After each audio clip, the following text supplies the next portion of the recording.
Hello everyone, Connor the Fiji Fan 78 here with an unboxing video, not something I usually do. Today we are going to be unboxing a brand new Sega Dreamcast Visual Memory Unit, or VMU for short. Now I know some of you are probably thinking right now, wait, you bought a brand new, never opened gaming accessory from 1999? Wow, that must have cost you an arm and a leg. Well, actually no. Brand new Dreamcast VMUs go for very low prices even to this day. I got mine on Amazon for about $12. There's barely any value to these things. They're practically everywhere. Chances are there's also probably a warehouse full of them. Before we take it out of the box, let's take a look at the box itself, starting with the front, and already we are seeing a tagline that hasn't aged well at all. The ultimate gaming machine, as it proudly yet subtly proclaims under the Dreamcast logo. Apart from that, the only notable part of the front is that we can actually see the VMU itself inside the packaging. How you doing, little guy? Taking a look at the top of the box, we can see the Dreamcast logo yet again, along with the same tagline.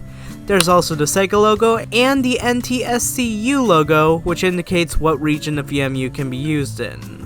There's not much on the left of the box. All we can see are the contents, which we already know by now, and some fine print on who owns what, you know, copyright stuff. Now I'm gonna cut ahead a bit because the bottom and the right of the box either had nothing or stuff we've already seen. On the back of the box, we have even more info on what the VMU does and how it enhances the Dreamcast experience. As the top of the back says, this is more than a memory card. As the bullet points state, the Dreamcast's VMU can do a lot of things.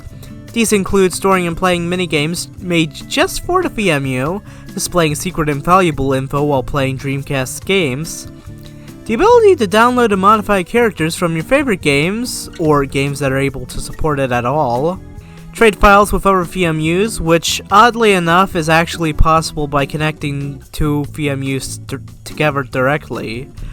Honestly, I have no idea how that works, but here's an image for reference. And of course, the reason anyone buys a memory card in the first place, to save Dreamcast game data. The back of the box also contains a diagram of the VMU and its buttons. Very handy. So, with all that out of the way, it is time to unbox this fresh VMU. First, I gotta grab my conveniently placed scissors and snip the single piece of tape that's preventing our entry. And with that, we will be able to get into the box as soon as this hook thing gets out of the way and pull out our new VMU. And thus, here it is, the Dreamcast VMU, with an instructions paper that's awkwardly hanging off of it. Anyways, here's the Dreamcast VMU. Now, I'm hoping this thing does work. You may have also noticed I chose the green color, mainly because it looked cool. The VMU also comes with a handy-dandy instruction manual. Well, actually it's more like an instruction piece of paper with all the generic safety stuff on it. Don't soak it in water, don't put it in direct sunlight, don't feed it chocolate after midnight during a blood moon on the 21st night of September. Basically the generic consumer electronics safety stuff that we've all come to know and love. Well, it's time to finally look at the VMU itself. The VMU is translucent green and features many buttons, a D-pad, and a screen.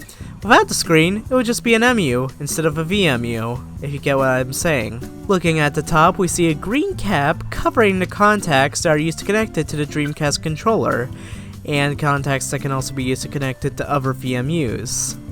The back features a battery compartment along with a pull tab that, once it's pulled, is supposed to activate and turn on the VMU.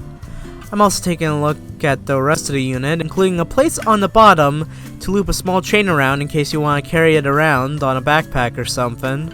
So without further ado, let's put the protective cap back on and pull the tab to start the Dreamcast VMU experience.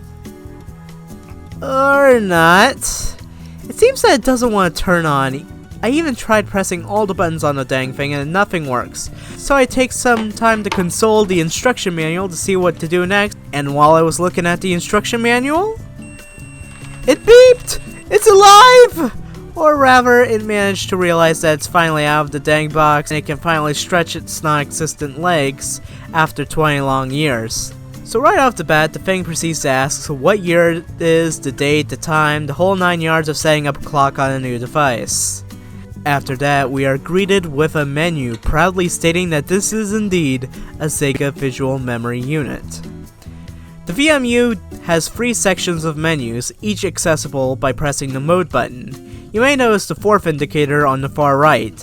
That's just a warning indicator telling you that the VMU is saving data from a game. First menu is the Final Management menu, which shows all the game data saved onto the VMU. There's nothing here because, well, of course I just unboxed it. The second menu is the minigame menu, where you can launch games to play right on your VMU. Like before, I don't have anything to show as I don't have any minigames saved. The third and final menu is the clock menu, and it shows the current time on the VMU, along with a basic animation of a little puppy running around as the clock counts up the time. And that's pretty much it. You can't really do much of anything else unless you connect it to your Dreamcast controller and use it while playing on your console. I might do a video in the future showing how multiple games have utilized the VMU, but this might be a challenge as my own Dreamcast game collection is very small at the moment. So this is the Sega Visual Memory Unit. It's kind of interesting that I was able to find a new, brand new out-of-the-box one of these for as cheap as I did.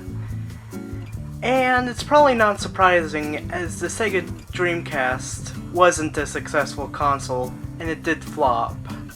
And with it flopping, all these new VMUs are just out there, cheaply. Like seriously, as I probably mentioned before in this video, you can go on eBay and buy one, or hell, maybe even 2, for as little as $10. So yeah, you can save your games to it, and if you are able to, you can also play games on it, which is actually pretty cool. Oh, mine just went to sleep. Well, anyways, I hope you enjoyed this unboxing video, and if you want more content like this, hopefully within the future, make sure to like and subscribe. And real quick, before we go, I also would like to ask you guys to follow me on some of my social media accounts. I'm on Twitter at ConnorTheVGF78, on Twitch, twitch.tv/ConnorTheVGFan78, and I also run an Instagram meme page at ConnorTheVGFan78. I know I just repeated the same username 3 times, but if you want to follow me on any of my social medias, please go ahead and do so. I'll see you guys another time.